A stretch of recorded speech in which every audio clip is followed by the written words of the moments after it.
ایک سوال آیا ہے میرے پاس کہ یہ جتنی کتابیں ہیں حدیث کے نام پہ لکھی گئی ہیں، صحیح ستہ، بخاری، مسلم وغیرہ، اور یہ جو فقہ کی کتابیں ہیں، بڑے امام ہیں، امام ابو حنیفہ، شافعی، مالکی، حنبلی وغیرہ، کہ ان کی ڈیٹ آف برتھ انٹرنیٹ پہ ملتی ہے، وہ کافی عرصے کے بعد ہے۔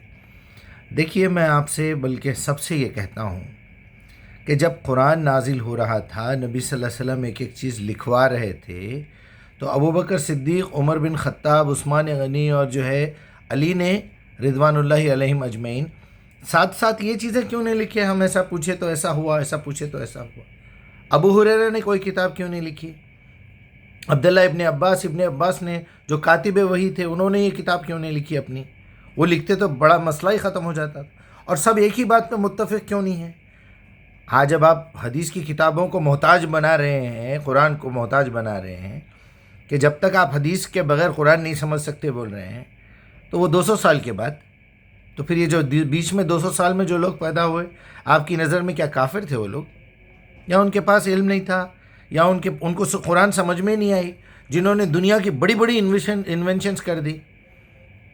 تھوڑی سی عقل استعمال کریں گے، سمجھ میں آ جائے گی بات کہ اللہ تعالیٰ نے قرآن کو محتاج، اندھی، لنگڑی، لولی، بہری نہیں بنایا۔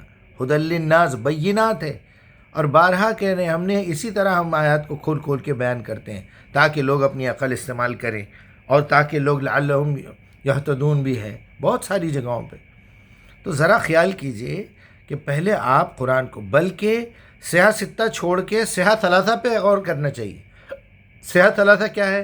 تورات، زبور، انجیل، کیونکہ ہم نے اپنی زبان سے اقرار کیا ہے آمنت باللہ و ملائکتہ کتبہ، تمام اللہ کی نازل کردہ کتابوں پہ ایمان لاتے ہیں۔ جھوٹ بول رہے ہیں ہم لوگ، نہ ہمارا ایمان قرآن پہ ہے، نہ انجیل پہ ہے، نہ تورات پہ ہے، نہ زبور پہ ہے، کیونکہ ہم نے کبھی ہاتھ میں نہیں لیا، کبھی پڑھنے کی کوشش ہی نہیں کی۔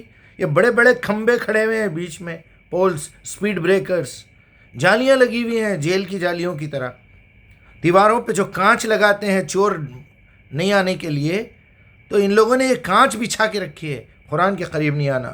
قرآن مشکل ہے۔ میرا بیان سننے کے بعد کسی نے سوال کیا ہے، اور کیا مثالیں دوں آپ کو؟ آپ کے پاس تو صحیح ثلاثہ ہونا چاہیے، ہر مسلمان کے پاس یہ چاروں کتابیں، آسمانی کتابیں موجود ہونا چاہیے۔ آپ کا بچہ سب سے پہلے قرآن سیکھے، پھر بائبل سیکھے، پھر اس سے پہلے زبور سیکھے، اور جو ہے تورات سیکھے، سمجھے اس میں کیا ہے، اور قرآن سے میچ کر کے اس میں انڈر لائن کر کے بتائے لوگوں کو، دنیا کو، تاکہ ہمارا مقابلہ کبھی یہودی سے، کبھی عیسائی سے ہو تو ہم اس کو قرآن کی دعوت دے کے بتائیں یہ ہے جو بات اصلی ہے، تمہاری کتابوں میں یہاں تبدیلی ہوئی ہے۔ اور محکمات میں تو کوئی تبدیلی کر بھی نہیں سکتا، بغیر کتاب کے ساری دنیا کو معلوم ہے جھوٹ بولنا حرام ہے، زنا کرنا حرام ہے، کسی کا قتل کرنا حرام ہے، نشہ لینا حرام ہے، دھوکہ دینا حرام ہے، کسی کا مال ناجائز طریقے سے کھا لینا حرام ہے، کسی کے جان، مال، عزت، آبرو کے خلاف بغاوت کرنا حرام ہے۔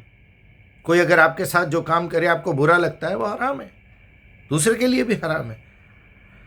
بہرحال کیا بتاؤں، کتنا سمجھاؤں؟ آپ پڑھیے بھائی، دنیا کی ہر کتاب پڑھیے۔ اختلاف کیسے ہوا پھر؟ ابو ہریرہ نے خود کتاب کیوں نہیں لکھی؟ ابن عباس نے کیوں نہیں لکھی؟ حدیث کی سب سے پہلی کتاب موطا امام مالک کی ہے، جو پڑ پوترے مانے جاتے ہیں انس کے، جس کو نبی صلی اللہ علیہ وسلم نے اپنے ہاتھوں میں پال کے بڑا کیا۔ پتہ نہیں یہ بھی بات صحیح ہے یا نہیں ہے۔ اب تو کسی بات پہ بھروسہ نہیں رہا، اتنا جھوٹ انہوں نے بولا ہے، اتنا دھوکہ ان لوگوں نے دیا ہے، یہ بڑے لوگوں کے نام پہ لکھتے گئے، ایڈ کرتے رہے، بخاری کے نام پہ جھوٹ بولے، مسلم کے نام پہ جھوٹ بولے۔